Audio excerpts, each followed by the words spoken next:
संत ज्ञानेश्वर महाराज आणि संत तुकाराम महाराज पालखी सोहळ्यासंदर्भात आज पहिलीच जिल्हा प्रशासनाची बैठक पार पडलेली आहे आणि या बैठकीच्या माध्यमातून काही महत्त्वाचे निर्णय देखील घेण्यात आलेले आहेत। या संदर्भात बोलण्यासाठी आता माझ्यासोबत आहेत पुण्याचे जिल्हाधिकारी जितेंद्र डुडी। सर, आज पहिलीच बैठक पार पडली, काय नेमकं या बैठकीमध्ये चर्चा झाली? यावेळी आम्ही पालखी सोहळ्याची बैठक जी आहे ते 5 महिना आधीच घेतलेली आहे। त्याचं कारण असं आहे की नेहमी हा मीटिंग 1 महिना आधी असते यात्रा जाण्याच्या आधी, आणि तेव्हा जे प्रमुख आहे पालखी सोहळ्याचे ते जे सूचना देतात त्या सूचनामध्ये काही सूचना अशा प्रकारचे असतात जे 1 महिन्यामध्ये पूर्ण होऊ शकत नाही। म्हणून आज मीटिंग घेण्याचा आमचा उद्देश होता की आपण 5 महिन्याच्या आधीच सर्व जे प्रमुख आहे सोहळ्याचे त्याची आपण बैठक घेऊ, त्याचे जे सूचना आहे ते ऐकून घेऊ, त्याची नोंद करून घेऊ आणि जे कन्सर्न डिपार्टमेंट आहे त्याच्याबद्दलची कारवाई आतापासूनच करण्याची सूचना देऊ, जेणेकरून शेवटची वेळी आपल्याला धावपळ करायची आवश्यकता लागणार नाही आहे। याच्यामध्ये वेगवेगळ्या प्रकारची सूचना आली होती की काही ठिकाणी जे रस्ते आहेत ते रस्ते अजूनही पूर्ण झालेले नाही आहे। काही ठिकाणी आपल्याला जे आपले मुक्कामाची जागा आहे त्या ठिकाणी जागा वाढवायची आवश्यकता आहे। काही ठिकाणी असे प्रकारची सूचना आलेली आहे की मुख्यतः शहरी भागामध्ये काही ठिकाणी की रात्रीला जे लाईटची व्यवस्था परिपूर्ण होती तर तेही करायची आवश्यकता आहे।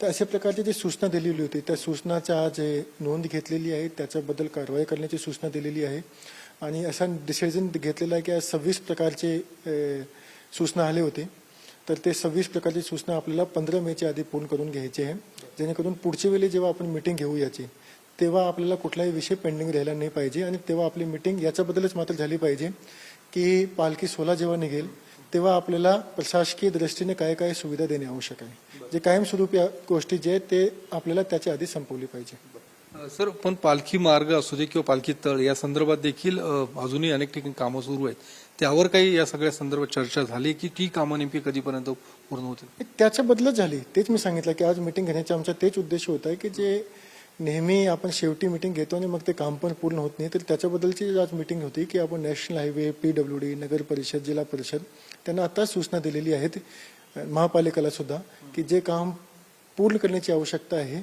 आणि जे मागच्या वेळी पण आपण कमिटमेंट दिला होता पण नंतर झाले नाही, तर ते आपण आधीच मीटिंग घेतलेली आहे। 5 महिन्याच्या पुरेशा वेळ आपल्याकडे आहे, तर ते सर्व प्रकारचे जे काम आहे ते आपल्याला 15 मेच्या आधी पूर्ण करून घ्यायचे। या संत ज्ञानेश्वर महाराजांच्या पालखीतला एक महत्वाचा टप्पा जो असतो तो दिवे घाटातला, तो देखील पूर्ण होईल या 15 मे पर्यंत? तुम्ही जो काही एक जे काही टार्गेट दिलेलं आहे की जे काही डेडलाईन दिलेली आहे त्यामध्ये पूर्ण होईल?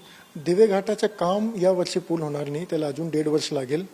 मात्र पालखी सुयस्कर प्रमाणे गेली पाहिजे, त्यासाठी जे गोष्टी आवश्यक आहे ते त्या ठिकाणी पूर्ण होऊ शकते। त्याच्यामध्ये जे आपले रस्त्याचे जे काम आहे, म्हणजे जिथे खड्डे आहे किंवा अशा प्रकारची जे गोष्टी आहे किंवा जे बायपास आहे ते सर्व आपले पूर्ण होते। तिथे जे लाईटची व्यवस्था करायची आवश्यकता आहे ते पूर्ण होऊन जाते।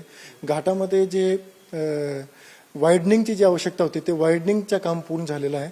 सो यात्रेला कुठल्याही प्रकारची अडचण येणार नाही, त्या प्रकारची काळजी आपण घेतलेली आहे। मात्र काम पूर्ण व्हायला अजून 1.5 वर्ष लागेल। धन्यवाद सर। तर पालखी सोहळ्यासंदर्भात जे काही डेडलाईन आहे ती 15 मे असणार आहे, त्यापूर्वी सर्व कामं पूर्ण करण्याचे आदेश जिल्हाधिकाऱ्यांकडून देण्यात आलेले आहेत। कॅमेरामन कृष्णासह मी योगेश बोरसे, TV9 मराठी, पुणे।